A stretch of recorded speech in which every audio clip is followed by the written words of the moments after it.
It's more than লুট, এটা হরিলুট।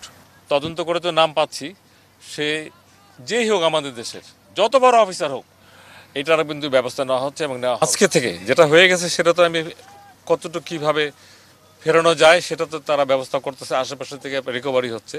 But online নাও আজকে থেকে যেমন আমরা 500 যেমন আউটসোর্সিং আমরা শ্রমিক লাগিয়েছি, ডিসি সাহেব লাগিয়েছেন সিলেটের, এটা মিনিমাম 15 দিন কাজ করবে। এইটার তো একটা কস্ট আছে, এটা আমরা মন্ত্রণালয় থেকে পাঠিয়ে দেব। আর এই যে ট্যুরিস্ট এত আসে এবং এটাকে যাতে আরও ট্যুরিজম সেন্টারে পরিণত করা যায়, সেই জন্য ইমিডিয়েট ইদানিং কিন্তু পোর্টেবল আমাদের যেটা বলে টয়লেট, ওয়াশরুম যাই বলেন, এগুলো পাওয়া যায়। পুরুষদের জন্য আলাদা, মহিলাদের জন্য আলাদা, এগুলো করা হবে ইমিডিয়েট। তারপরে ট্যুরিস্ট পুলিশের একটা ক্যাম্প এখানে আমরা করার চিন্তা করতেছি। তারপরে আমাদের ব্যাটালিয়ন আনসার একটা ক্যাম্প এখানে করার চিন্তা করতেছি।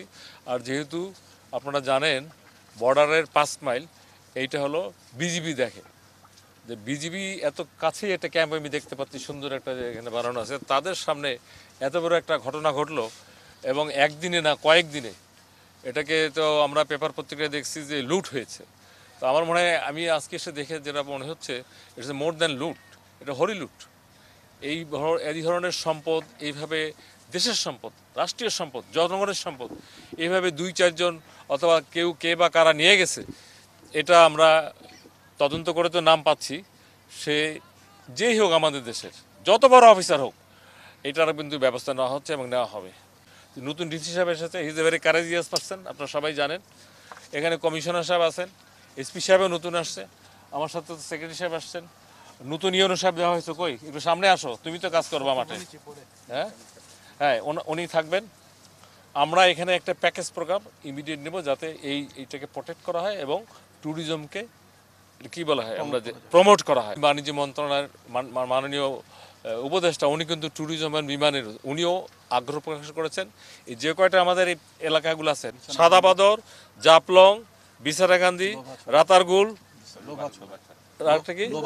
দোবাছড়া, এই যে কয়টা আছে, এই কয়টা ট্যুরিজম সেন্টারের সাথে লিঙ্ক করে, যেখানে রাস্তা ভালো আছে, যেখানে রাস্তা ভালো নাই, রোডস অ্যান্ড হাইওয়েকে ইনক্লুড করে এই রাস্তাগুলোকে ভালো করে যাতে এখানে আসলেই এই সবগুলো জায়গায় মানুষ ট্যুরিস্ট যেতে পারে, এটা একটা আমাদের টার্গেট। একজন সরকারি কর্মকর্তা কর্মচারী যখন চাকরি করে কোনো অপরাধের সাথে জড়িত হয়, তাকে আইনের আওতায় আনতে গেলে আপনারা সাংবাদিকতা করেন, নিজেরাই জানেন একটা প্রসিডিউর আছে। সেই প্রসিডিউর অলরেডি শুরু হয়ে গেছে, জনগণ দেখতে পাবে এবং ভবিষ্যতে এটার সাথে জড়িত যারা এই কাজে করে মনে করেন রুজি রোজগার করতো, মনে করেন তাদেরকে অন্য কোনো পেশায় নিয়োজিত করা যায় কি না, সেটাও সরকারের প্ল্যানে আছে এবং সেটাও আমরা চিন্তা করতেছি। এত কথা মানুষ জানতে চায় না, মানুষ জানতে চায় পাথর কেন চুরি হলো, পাথর কেন আসলো না, আমরা কি করব, আমাদের এখানে ট্যুরিস্ট আসে না, এই কথাগুলো জানতে চায়। প্রশাসন বলতে সমস্ত বাহিনী, ইউনিফর্ম এবং নন ইউনিফর্ম, আমরা যারা সিভিল এবং ইউনিফর্ম সকলেই, এবং এবার আমরা যে কাজটা করব এটার সাথে রিলেটেড যেই থাক সেই বাহিনীও এর বাইরে যাবে না। এইটা হলে মানুষ তখন দেখবে যে বিচারটা তো হইলো, এই লোকটার সাজা হইলো, এটা হবে।